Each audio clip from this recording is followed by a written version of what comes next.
Maintenant que nous avons créé notre compte, avant même de créer un test, nous allons associer le conteneur à Google Analytics. Je clique pour ouvrir la phase 3 et je clique sur associer la propriété.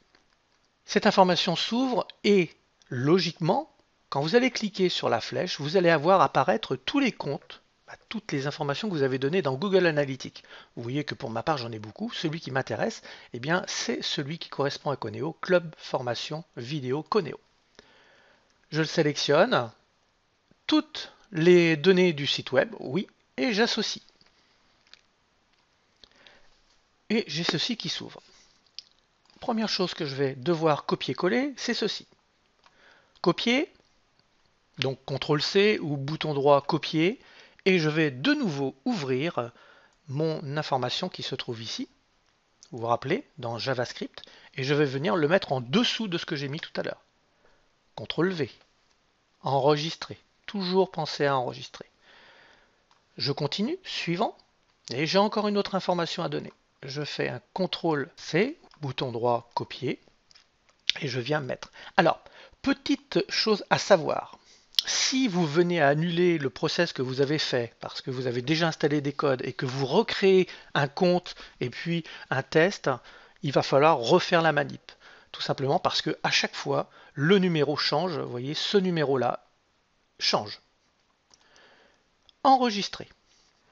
Logiquement, tout est en place si je fais OK. Maintenant, je vais pouvoir passer à l'étape créer un test. Je clique sur le bouton bleu, créer un test. Le premier, ça va être, alors je le nomme ce test, test page solo. Je vais à cet endroit indiquer ma page, par exemple page de vente sans la VTH. Test de redirection. Alors je pourrais prendre test AB, mais c'est assez complexe, il faut aller jouer dans le code. Pour l'instant, je n'ai pas trouvé des solutions simples à utiliser, donc on va utiliser test de redirection. Et je vais cliquer sur créer. Nous voyons que l'information est bien donnée. Je vais créer une variante tout de suite. Variante, je vais changer et je vais l'appeler page VTH.